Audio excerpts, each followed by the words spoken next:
மலர் தொழிற்சாலை வேண்டும் என்று கேட்ட மக்களுக்கு ஹைட்ரோ கார்பன் தொழிற்சாலையை கொடுத்திருக்கிறது மத்திய அரசு. ஹைட்ரோ கார்பன் எடுக்க புதுக்கோட்டை மாவட்ட விவசாயிகளின் நிலங்களை தருமாறு மத்திய அரசு வலியுறுத்தி வருவதாக விவசாயிகள் தெரிவித்திருக்கிறார்கள். அரசின் வற்புறுத்தலை ஏற்காமல் தன்னுடைய வாழ்வாதாரத்தை தர மறுத்து நிற்கும் விவசாயி ஒருவர் பற்றி தற்போது பார்க்கலாம். என் பேர் சுப்பிரமணியம், விவசாயி. சாதாரண ஒரு சின்ன விவசாயி. ஆமாம், என்னோடய இடத்த எடுத்துக்கிட்டால் நாங்கள் எங்கள் வாழ்வாதாரம் அனைத்தும் பாழடைஞ்சு போயிடும். அதில் ஒன்றும் தேர்றதுக்கு இடமே இல்லை. இந்த பகுதியில் வாழ முடியாது, புதுக்கோட்டை மாவட்டமே அழிஞ்சு போயிடும். ஏழை விவசாயியான இந்த சுப்பிரமணியத்தை போன்றே ஓலமிடுபவர்கள் புதுக்கோட்டை மாவட்டம் நெடுவாசலில் ஏராளம். இவர்களின் அபய குரல் அரசின் காதுகளை எட்டினால் மட்டுமே ஹைட்ரோ கார்பன் திட்டம் கைவிடப்படும் என்பது பாதிக்கப்பட்டவர்களின் அசைக்க முடியாத நம்பிக்கை.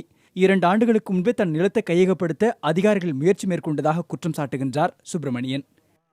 அந்த ஒயன்சிலேருந்து வந்து தான் பேச்சுவார்த்தை நடத்தி பணம் தாரோம், ஏக்கருக்கு விலை போட்டு தாரோம்னு கேட்டாங்க. நான் முடியாதுன்ட்டு திருப்பி பீஸ் கமிட்டி காமிச்சாங்க. அங்கேயும் போய் பேசினேன். அவங்க என்னுடைய உடன்பாட்டுக்கு அவங்க ஒத்து வரல, மிரட்டி கேட்டது மாதிரி இருந்துச்சு. நான் வந்துட்டு அதுக்கு பிறகு அந்த திட்டம் விட்டாச்சுன்னு சொல்லிவிட்டு இப்போ திருப்பி மத்திய சர்க்கார் அறிவிச்சுட்டு என்னுடைய இடத்துக்கு வர ஏற்பாடு பண்ணிக்கிருக்கிறாங்க. எல்லாங்க எதுக்குறேன் இதை. நெல், கடலை, வாழை என பயிரிடப்படும் தன் நிலத்தில் பசுமையை பாழாக்க மனமில்லை என கூறும் சுப்பிரமணியன் தன் நிலத்தை சுற்றியுள்ள நிலங்களை வலுக்கட்டாயமாக அதிகாரிகள் வாங்கிவிட்டதாக கூறுகிறார்.